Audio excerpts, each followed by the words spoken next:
Voilà, chers abonnés, chers amis, vous êtes encore sur cette chaîne Delonga TV, vous nous suivez dans notre émission de Espace des leaders.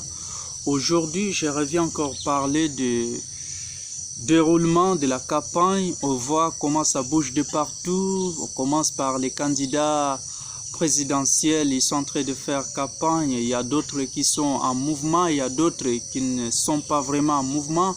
Ceux qui sont en mouvement, on voit le président sortant, M. Félix, qui fait aussi ses tours de campagne. Il y a aussi Moïse Katumbi, il y a Martin Fayoulou, il y a Denis Mukwege qui a donné aussi ses mots à Bukavu. C'était hier. Vraiment, c'est exceptionnel. Nous attendons seulement le jour J, le 20 décembre, pour exprimer notre choix dans l'isoloir. Vraiment, c'est exceptionnel. Ce que nous comprenons dans cette affaire, c'est qu'il y a des candidats qui se lancent un peu de pique parce que du côté de Moïse Katumbi, il est en train de dénoncer le pouvoir actuel, que ce pouvoir n'a pas été à la hauteur d'être à leur responsabilité, d'assumer leurs responsabilités, celui de construire ce pays qu'il estime avoir toutes les potentialités pour que nous puissions quitter la vie de pauvreté. Du côté aussi des pouvoirs, on est en train d'écouter des pics ou soit des messages adressés à la population, leur demandant que si vous voulez connaître un candidat de l'étranger, il faut lui poser la question de savoir qui est en train d'agresser la RDC.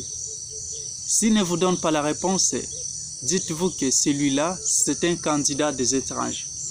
J'ai donné juste quelques extraits des candidats, donc c'est à vous maintenant d'analyser. Donc le plus important pour nous, c'est qu'il faut les suivre aussi leur programme. Bien que ce moment, nous devons être aussi très prudents parce que lors des campagnes, les gens se vendent. Il y a trop de vendeurs de rêves. Il y a ceux qui, juste pour flatter les gens, pour attirer les gens, qu'ils soient intéressés par ce qu'ils présentent comme projet. C'est ainsi qu'il faut être prudent.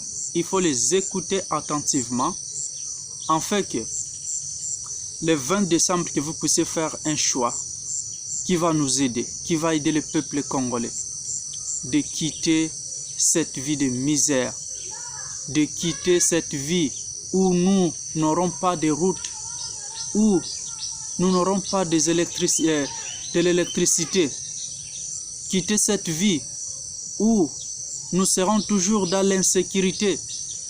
Par exemple, à l'Est, on ne sait pas quelle stratégie encore qui reste pour utiliser, pour éradiquer au moins, parce qu'il y a la MONUSCO qui a déjà œuvré pendant longtemps dans cette partie du pays et les résultats, vous le savez.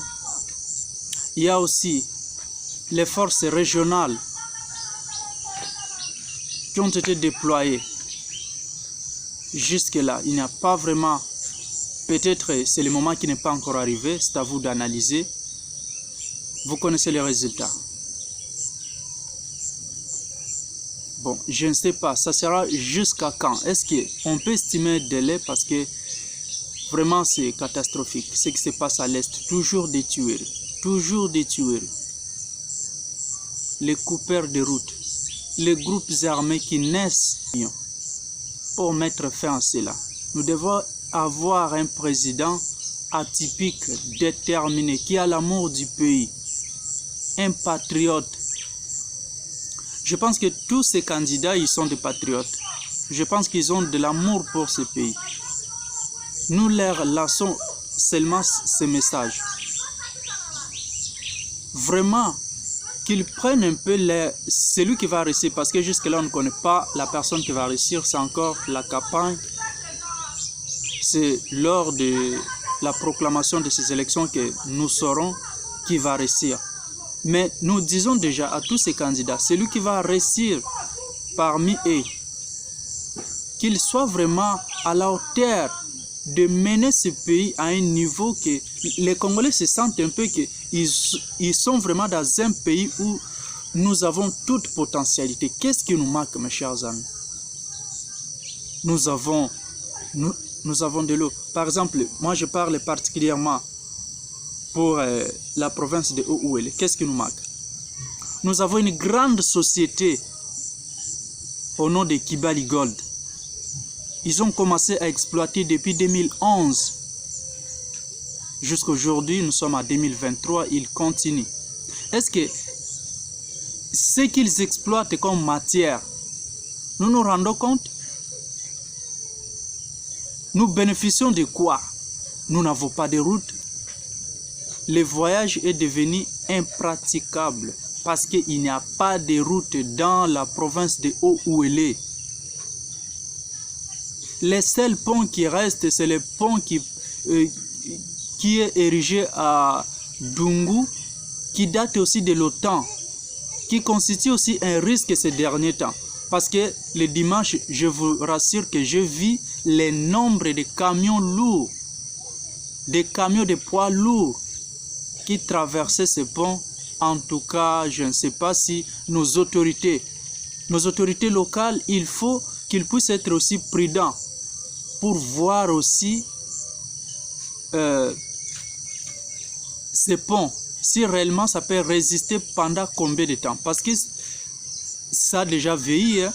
Ça a été construit à l'époque. Ça date de l'OTAN.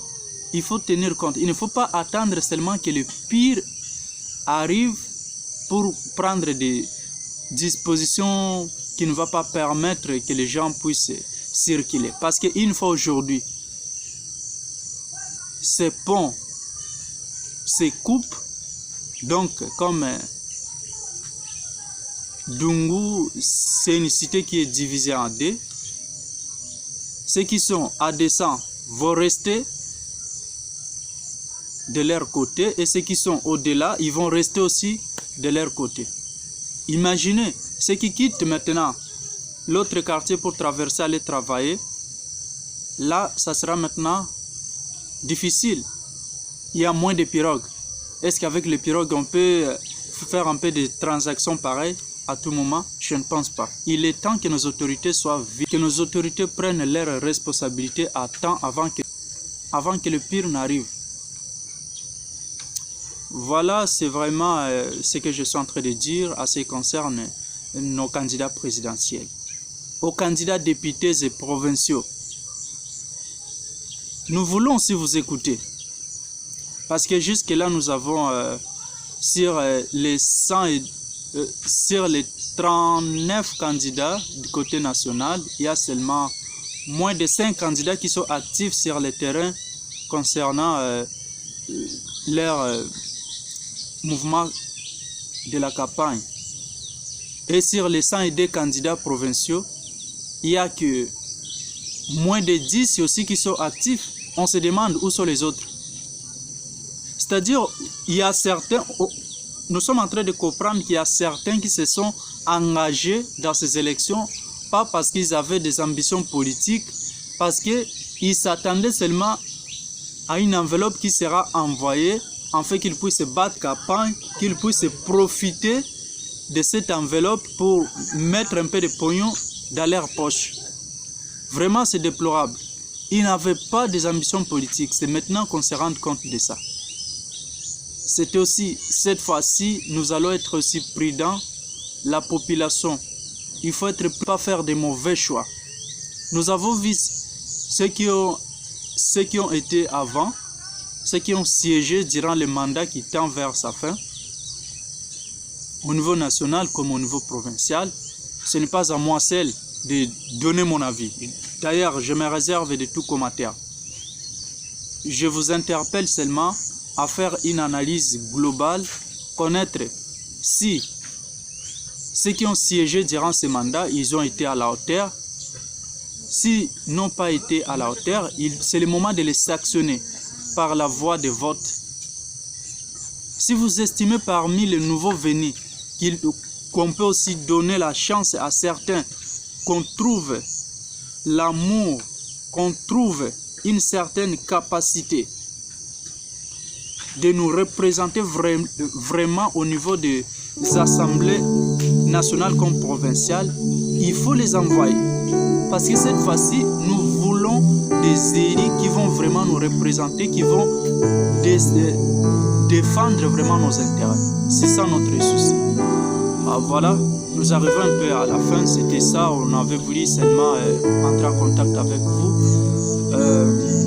Nous allons encore nous retrouver prochainement pour un autre numéro. Restez très branchés, abonnez-vous massivement, surtout partagez les liens de notre chaîne dans vos différents groupes de WhatsApp, des réseaux sociaux, afin que nous puissions faire grandir notre communauté. Merci, à la prochaine.